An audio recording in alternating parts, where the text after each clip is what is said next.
Okay, Xuan Ye, are you here with us?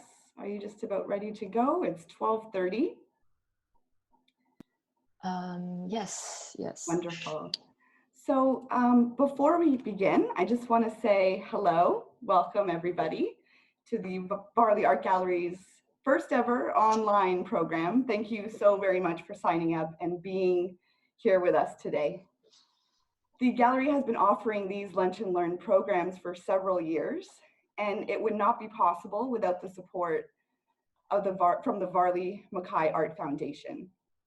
This is a unique and challenging time for all of us, and I think artists, curators, and culture workers are especially feeling the impact of this worldwide pandemic. That is why I'm really proud to recognize the Varley Mackay Art Foundation as leaders in Markham and in York Region for their continued support of the arts. Thanks to them, the Varley can continue to provide opportunities for artists to work and to live. So before we get our lunch and learn started, I hope you guys have a drink or a sandwich, something to munch on while the presentation is happening. I do want to go over some general housekeeping stuff. So just to let you guys know, this webinar is being recorded. I'll ask that everyone please remain muted and ensure that your cameras are not on or sharing. This will just help with the connection. Questions can be asked throughout. I believe there's a question and answer box down below. And we'll try to answer those in sequence at the end of the presentation or the talk. Just please remember to be friendly and be respectful. We do follow all City of Markham policies and protocols. So in about 5 minutes, I'll lock up the webinar so that nobody else can join and it's secure and safe. But if you do get bumped out, I believe you'll be let back in, so that shouldn't be an issue. So let's get started. Xuan Ye makes media, poetry, synthesizing language, code, sound, body, image, data, light, and time to reimagine the alien and permeable nature of subjectivity. Xuan's work has been featured and exhibited and performed internationally, including in Montreal and Toronto.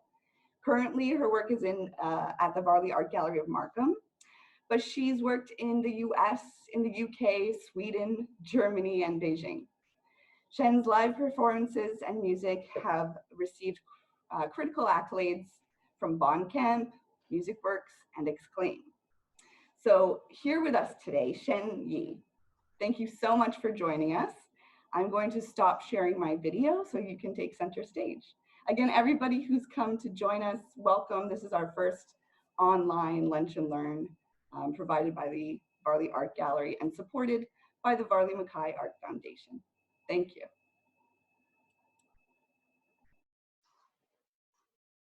Hi, everyone. I'm gonna share my screen, and then let's start from there.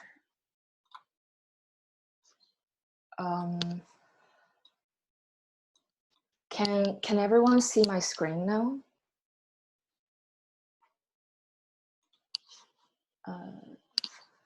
I think we're good to go. Yes, thanks. Yes, okay. Thank you, Rachel, for the introduction, and thank you, Varley, for having me here today. So I know that I proposed this idea for the talk about the research and my methods behind my practice. But when I was trying to reflect on or dig more into how I arrive at this approach, or how I arrive at what my worldview is, I can't help but notice it's no accident that these seeds have been planted from very long time ago, even from my formative years, and all those contexts also inherit a long history of socio and cultural background.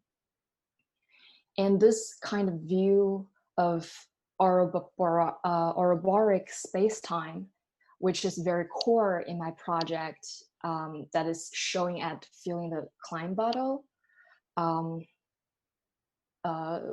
right now at Varley, at InterAccess, and soon will be at Bunker 2.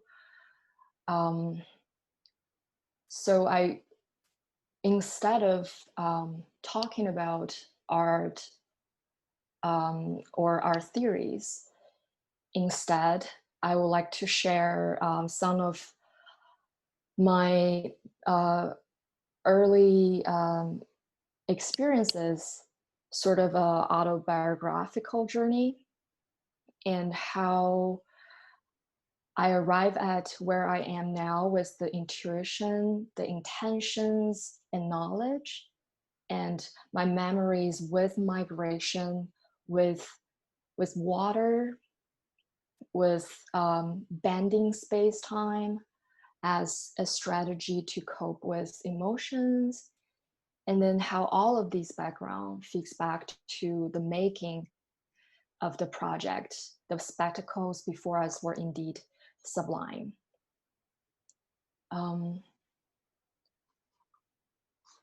So here we are. I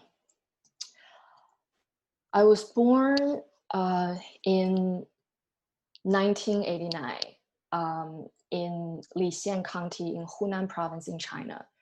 That's where my families were originally from.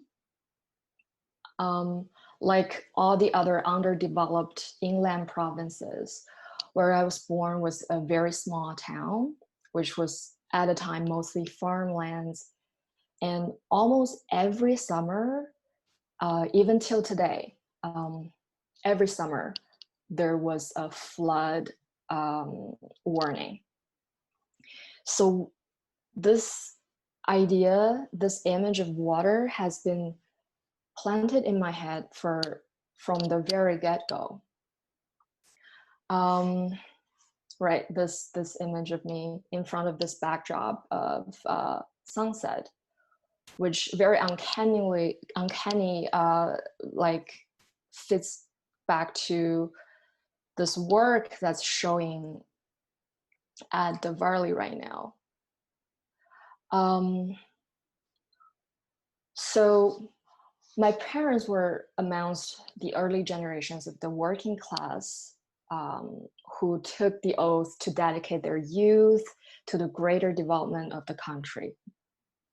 So they didn't have the access to go to college. Instead, they went to vocational schools where the state will guarantee allocations of jobs.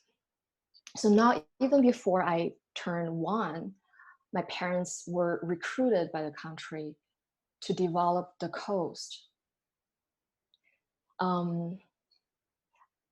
So we moved to the deserted farmland in the fishing village in the coastal Fujian province when I was almost 1. And that's my very early memories of the ocean, my very early understanding of the system, and my very early impulses of getting away, moving, and traveling all started from there.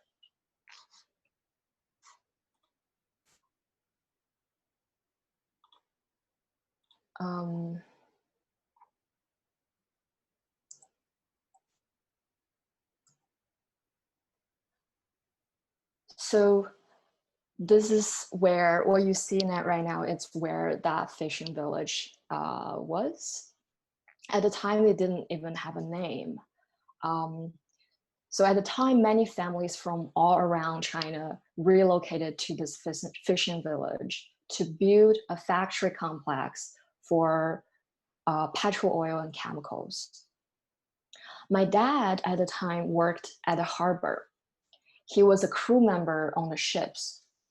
So he often took me to cruise in the bay, and we will go to the beach every week. As you may know, 1989 was a very, very, very political year. And the 90s in China has witnessed dramatic economic development and social changes. Because it was a state-owned factory, collectivism and planned economy were still very much dominant how my life was.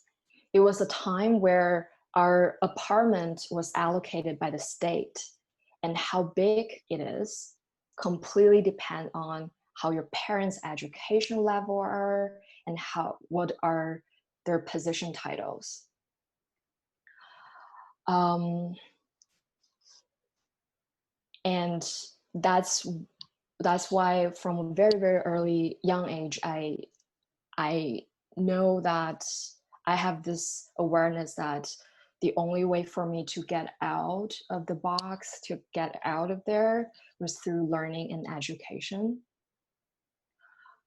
I know I've been talking a lot about the social context, but what I want to associate with these major background to why I'm so aware of the systematic in my art practice is that, you know, when macro social changes, policy making directly feeds back to the micro individual's life, a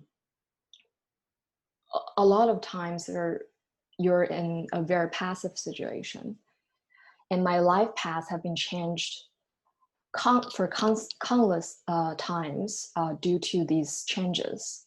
And all of these is very vividly visceral to me, and it builds into the backdrop of my subconsciousness.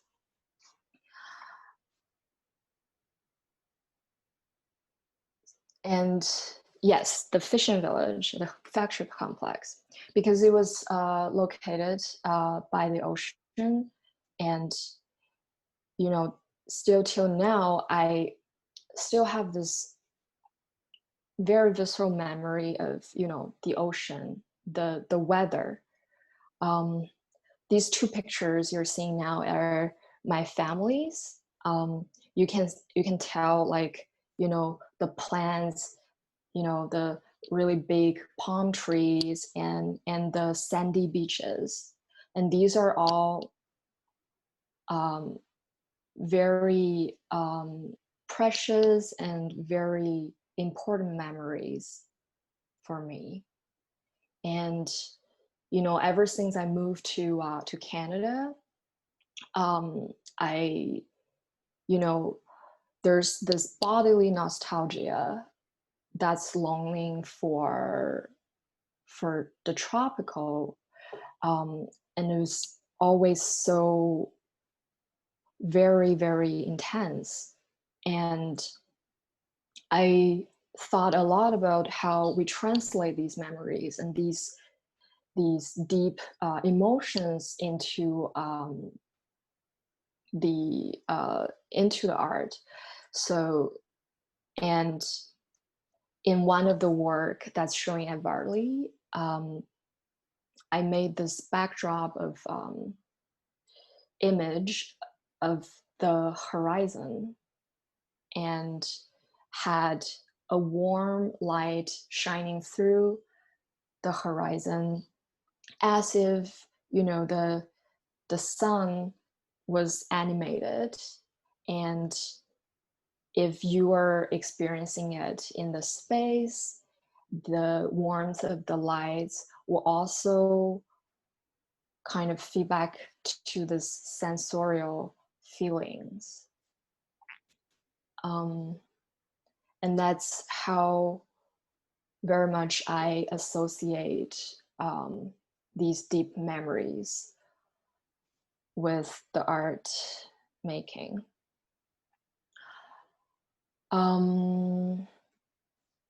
That was the very beginning of my life. And going forward, back to 1994,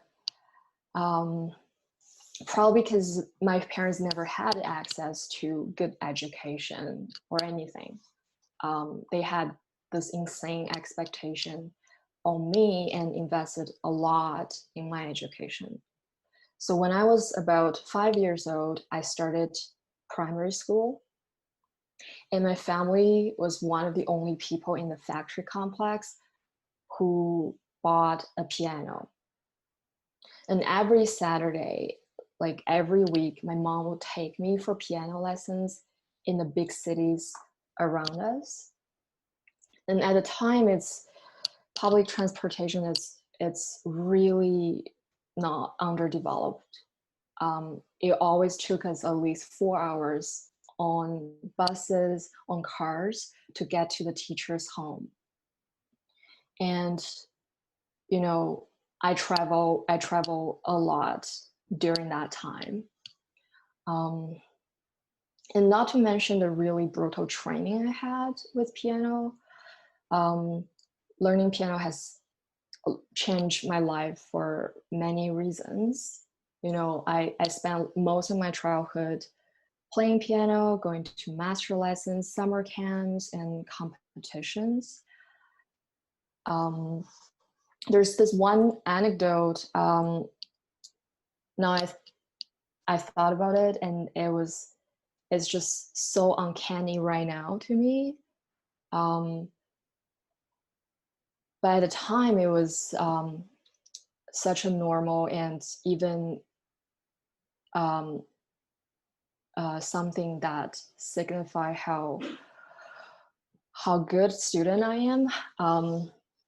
So when I was like in grade 5, I was selected by a school to participate in this event where children have to compete in 10 subjects.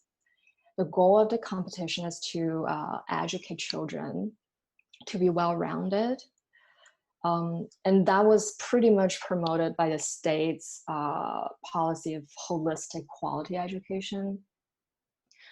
And the subjects in compete include singing, molding and sculpture, public speech, mathematics test, typing speed and digital painting, proposition thesis writing within 2 hours, 50-meter running race, and many more. That's the only thing that I can remember now. And now I'm thinking about this anecdote, and I found it very monumental and iconic in my personal history. Because first of all, to get prepared for this competition, my parents bought our first desktop, which was this 5A6 PC. And it was the first time I had access to a computer and started to, learning how to type, doing digital painting with the painter tool, if you can still remember. And more importantly, now I'm thinking about this, is that when how one can be more multimedia and interdisciplinary when you're a 10-year-old. I think this idea of getting trained in so many different disciplines or areas and getting good at them was very, very was pretty much planted from a very young age for me. Not that I still do these things. It took me a very long time to also unlearn a lot of the habits or the value system that these ideology really made impact on.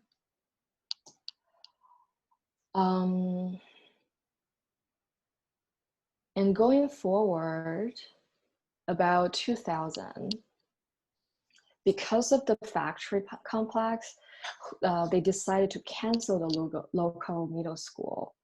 All of the kids in my year had to find their own way to continue their education. And unless your parents have power to send you to good schools, the options were really, really limited for us. And because I know how to play piano, my parents had sent me to boarding school to a nearby city. And there's this island called Gulangyu. And that's where I continued studying piano and continued my education. This place, Gulangyu, it's also known as the Piano Island. There's a very rich history on this island because it was colonized by many countries, the Dutch, the Portuguese, and the British. And so at a time, back to that time, a lot of pianos were imported to this island. And all the architectures on the island are very iconic colonial architectures. And it's kind of like the Toronto Island. There's no car on this piano island, and it's very, very it's very green, as you can see from the picture. And yeah, geographically, you know, on one side you can take the ferry to commute to the city. On the other side, on a good day, you can actually see Taiwan from a distance. I'm very thankful. Now I'm thinking about it, I'm very, very thankful for the 3 years I spent on this island. You know, it's, as you could imagine, it's a very romantic environment. Every day after school, I remember we'll go to the beach, we'll read poems, and we'll play music. And at the time, the city also implemented some public sound art projects on the island. So you can hear classical music playing from the garden at night, along with like ocean breezes and insects chiming. It was a really, really gorgeous experience. Although it was very isolated, like now I can still feel and smell the ocean when I think about it. Another very major thing or memory is that this island had a theme song. The title is The Waves of Gulangyu. It's something they will play at a ferry, and then it just blended into the soundscape every day. The significance of this song, it's really fits back to my art in this project. You know, the lyrics of the song were talking about how people were forced to leave their homeland and they had to migrate to Taiwan, and how much they miss their home by going high to the top of the mountain and then look and watch across the ocean.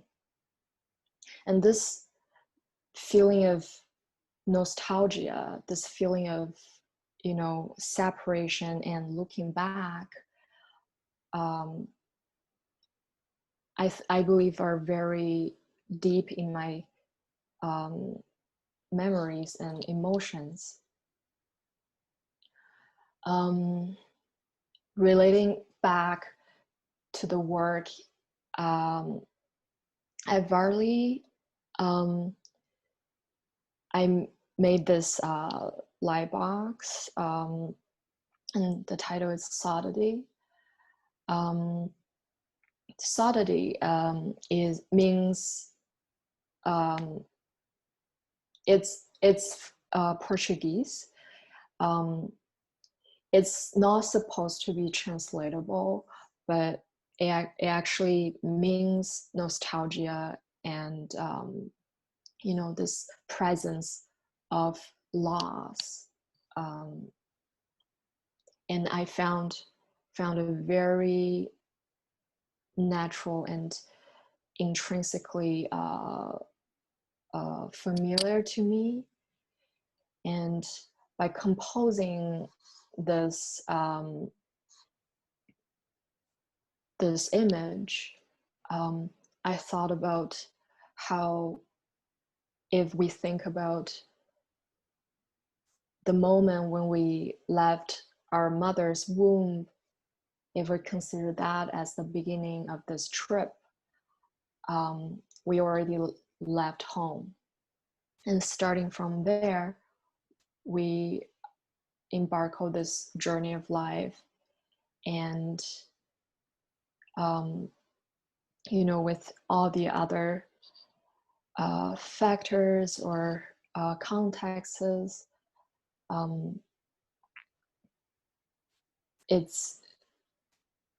there's no way for us to go back. And that's the very nature of existence.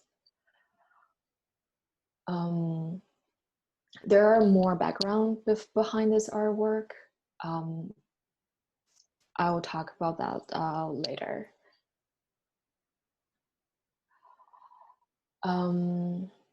Yeah, going back to the ocean. I was very fortunate to have grow up in this environment for a while.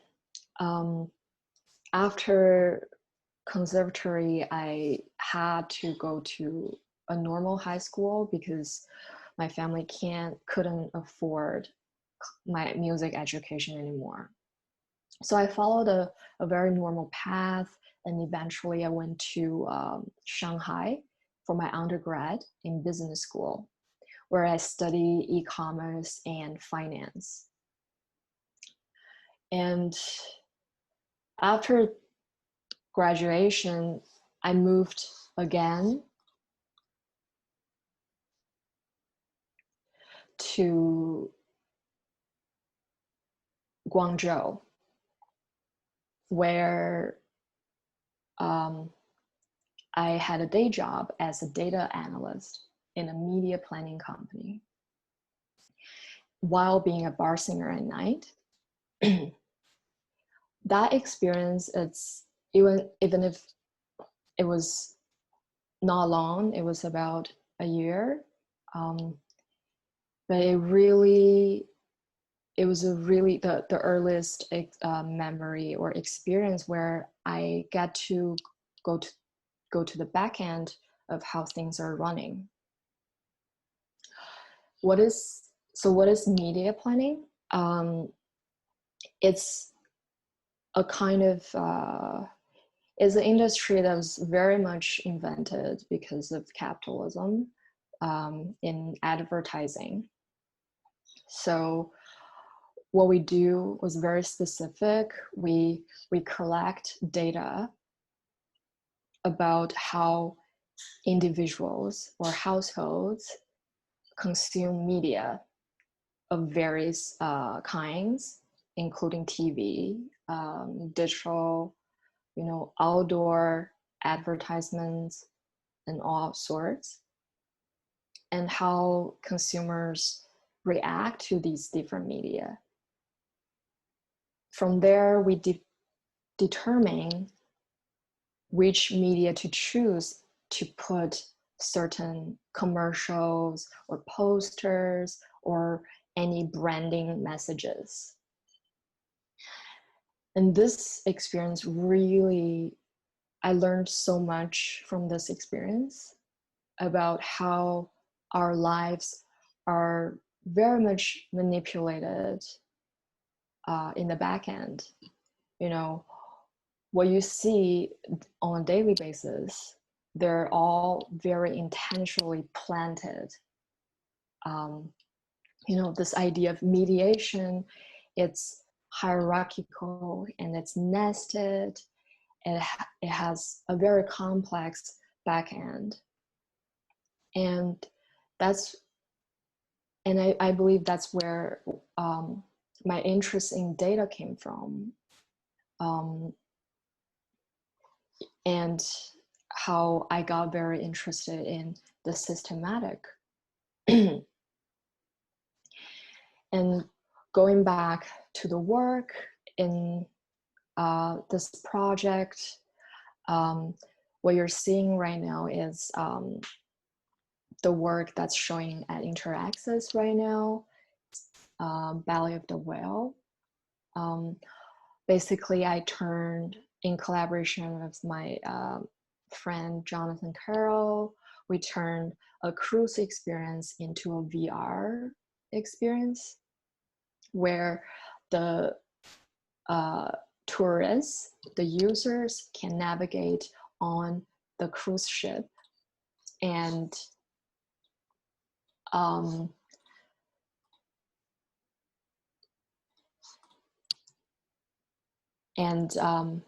the back end, without knowing,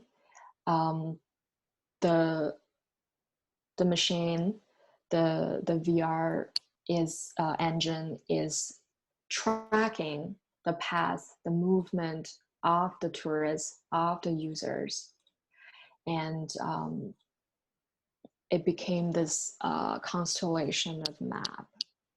And in this project,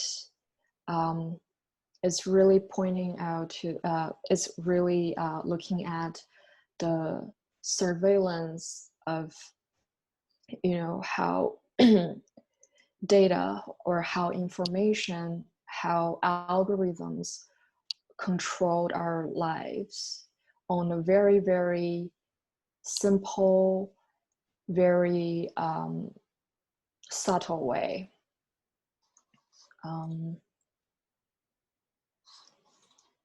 Let me show the video a little bit here.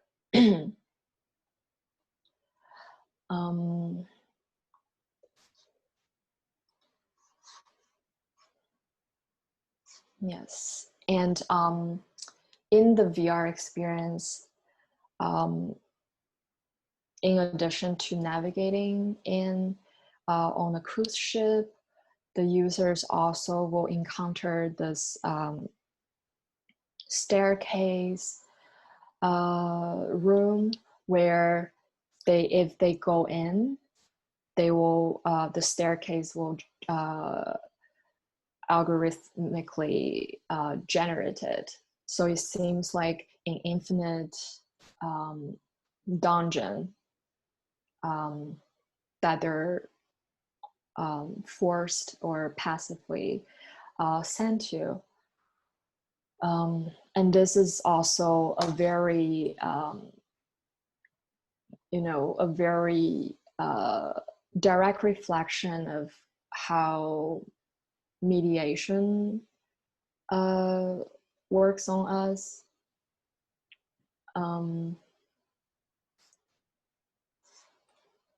And now let me show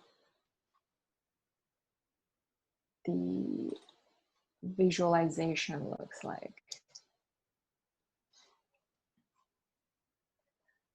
This is a bird's eye view of the cruise ship from the very top, without the ship. And these are all the users who have experienced this VR project, and you can tell the movements of the passes are just shooting bunker like everywhere. Mm-hmm. Sorry to interrupt, but I don't think we're seeing the image. We're still looking at the map. Oh, the map? Okay, let me see. Thank you. Okay, I think that was a screen sharing problem. And yes, and this is the visualization of how the movement data was tracking and visualized from the bird's eye view. And let me, oh, oops, it's not a very, right. And this is the video I was talking about that's showing at Varley right now, which provides an external walkthrough of the ship and a showcase of the infinite staircases. And like I said, in the VR experience, you wouldn't be able to see it from the outside. So there's this almost meta experience. If you had a chance to see all three shows together, you'll you'll have this experience of going outside and then in, and yeah, that's the work.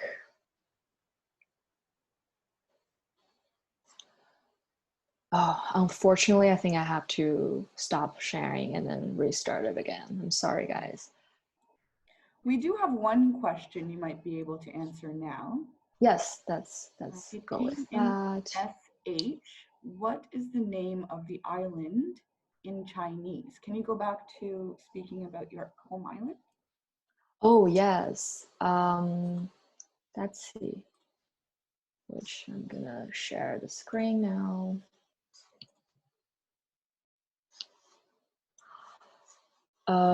Yes, it's called Gulangyu. That's the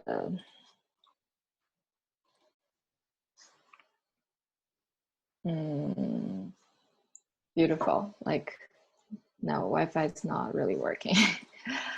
Can we see the screen now? Yes. Yeah. Yes. You can see that beautiful landscape, that island. Right. This place is called Gulangyu. It literally means an island of drumming waves. Thank you. Actually, that's the Saturday. I'm sorry, guys. That technical issue really interrupts my thoughts. Sure. I think we can take questions now if yeah, if anybody has any questions that they'd like to ask, now would be a good time.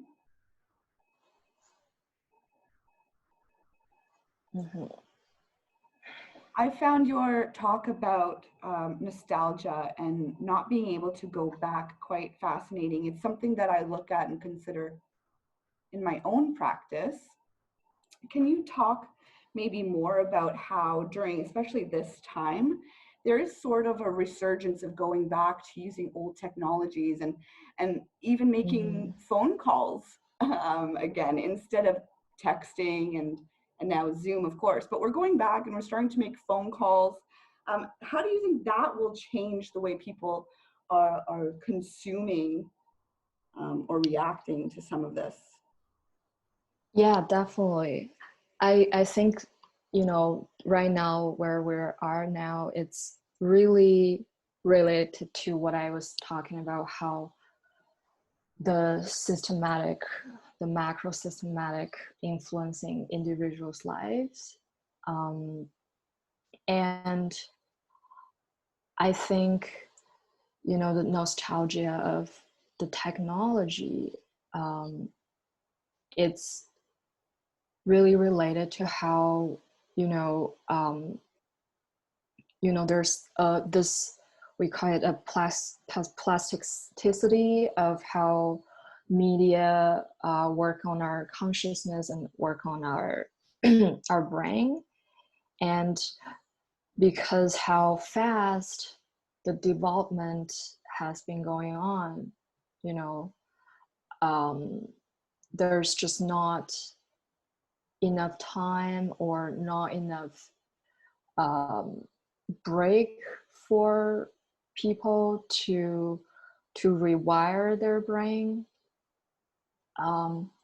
It's actually very fascinating to see how you know, that's the main goal and the main impacts of how capitalism work on our body, and the body can really take that, and that really I think that really explain a lot about how we always go back to, you know, we have this impulse of nostalgia about the old experiences. Yeah, fascinating.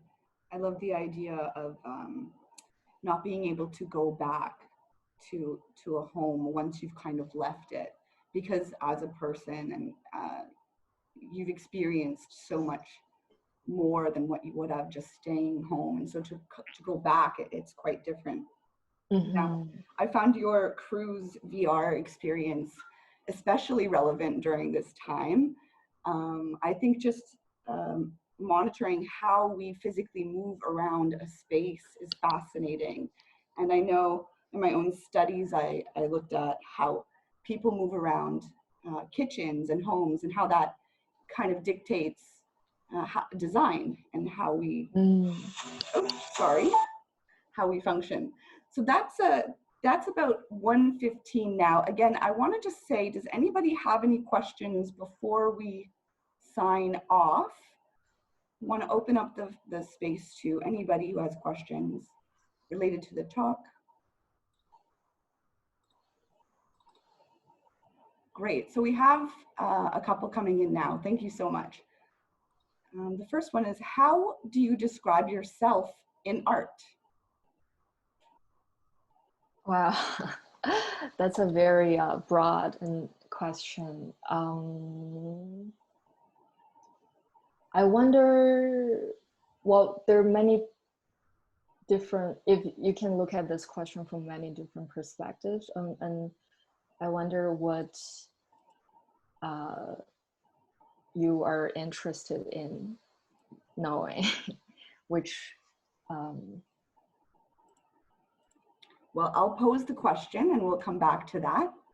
Okay. We have another one.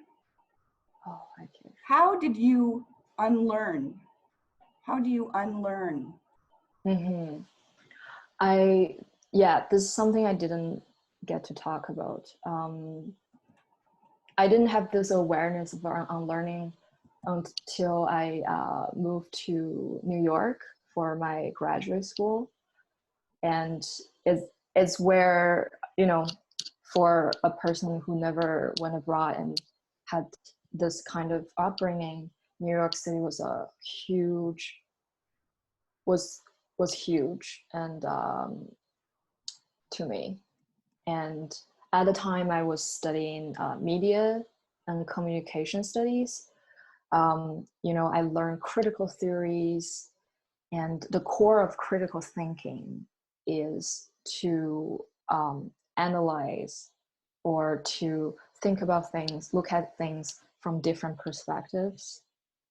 And that's where I was able to think out of my own experience and look at and reflect, you know, retrospect, and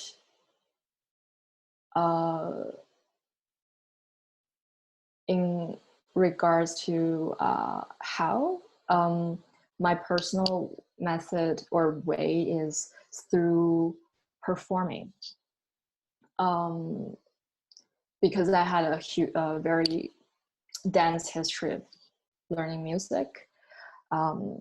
So it's the most natural media to me. sound, through sound. I remember I did a performance in 2014, I think, where the performance is about menstruation. And in the performance, it was the first time I was naked in front of audience, and being able to do that, and also in the performance I was vocalizing these commands that we get through this menstruation app, which I found really bizarre and fucked up. And by vocalizing that and then deconstructing that speech sound, deconstructing the body movement, that when you are in your period, and you know, and translate all of those emotions and feelings into the body. And through that process, it was really helpful for me as a release channel, but at the same time, you know, for digestion. You digest what you take in, and then you not necessarily take in all of it, and that's when you vomit it out. And yeah, long story short, that's how I unlearn. We have a few more questions. Mm-hmm. The work Sadad is very beautiful, and the visualizations have an interesting ghostly appearance. Neve is wondering, how much do you think about the aesthetics of your work? That's a really, really good question. To be honest, I normally work from a concept or a logic first, and then build around that through these different channels or medium. For this specific project, for the VR, we wanted to really foreground this feeling of isolation, in comparison to a real cruise experience. You know, when you really go on a cruise trip, you're trapped, you're contained in this ship, and it's always so crowded. But what you can do are really, really limited. By stripping out all these surrounding, it's as if you're looking at this event from almost a future tense. And to foreground that, we decided to make it black and white, make it wireframe. In terms of solidity, let me bring that up. Solidity. We had another question about solidity. If you could talk about your process of selecting the images. Leah says that they saw it in person, and there were so many images of important moments in history that sparked their curiosity. So if you could talk about that too as well. Yes, for sure. So solidity it's from a series I developed called Deep Aware Triads. This is actually the 4th image I've ever created using that process. What I did is in this series, I created this process where I try to see from a perspective of neural network, artificial neural network. So I would hope you guys could see this, but please let me know if you can. I'm gonna share the diagram of this process.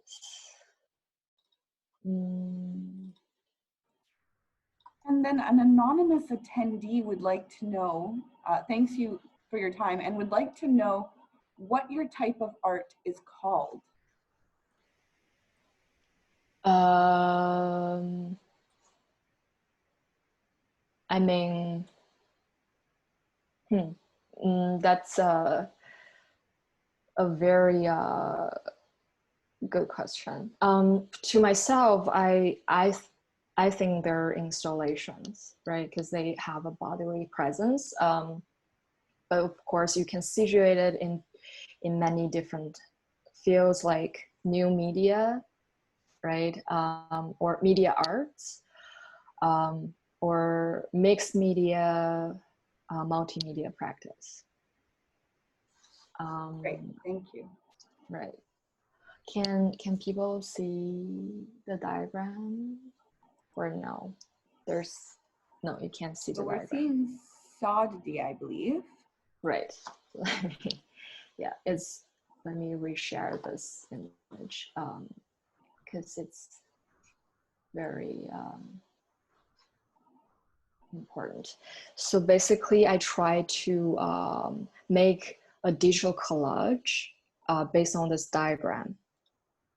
And how do you choose the images? yes, for each process, each theme, for example, solidity, I was, okay, sorry. All these images are stock photos. This is a method that I use in a lot of my other work, which is I rely a lot on databases of images or of texts, of sounds, and this approach is very much influenced by a text I read by Kenneth Goldsmith on creative writing. So basically, Kenneth thinks that in a age where information is so oversaturated, where when we work on social media, work digitally, a lot of things are reposted or referenced all over the place. In his opinion, there's no originality or creative activity anymore, and it's how we read, how we write is pretty much influenced by many sources. Great. And right, sorry, I finally got a diagram up, and I believe you can see it now. So if you can see the diagram, and which is how I select images that are related to this theme of solidity in my view, and I use this diagram to compose, to collage these images. And the diagram, if you're familiar with machine learning, what I'm showing right here is a very basic unit that constructs an artificial neural network. Basically, here is usually the input, and in machine learning training, you input, say, a database of images or sounds, and then in the middle there are many hidden layers that do the work. You know, they learn and they analyze. For images specifically, they analyze the pixels, the positions, the colors, and all of that. And then there's the output. So I sort of make it nested in a bigger diagram. You know, it's what I've been talking about, the Ouroboros way of thinking. And from here, I composed these images by using the content-aware fill in Photoshop, which is another embedded function of machine learning that most people are not really aware. What content-aware fill in Photoshop does is it analyzes the surrounded, you select a section and then it analyzes the surrounded pixels and then kind of predict or copy over what should be, what the machine thinks should be there. And by doing that, I was able to, it's a very interesting process, because by doing that, you kind of merge all the boundaries of these images, and they turn into these really fluid textures and brushes. Okay. Sorry guys, I'm just trying to find the image. I don't mean to cut you off, but we are getting close to our end time of 1:30. It's just gone 1:30 now. So I'm going to get back on camera. Don't be afraid. Hi, everybody. So yes, Xuan, thank you so much. We really appreciate your time, all of your talents, and for joining us for our very first online Lunch and Learn. Thank you so very much. We're getting lots of messages now saying thank you for the inspiring talk. I'm glad everybody enjoyed. Now, if I can just repeat again that I really thank the Varley Art Foundation for their support. Without them, this would not be possible. Please visit their website to learn more about what they do to support artists in Markham and how they continue to support the Varley Art Gallery. So thank you again. At that, I am going to say goodbye, and I hope to see everybody at the gallery when it's safe to do so. Thank you, everyone. Thanks, guys. Have a great afternoon. Stay cool.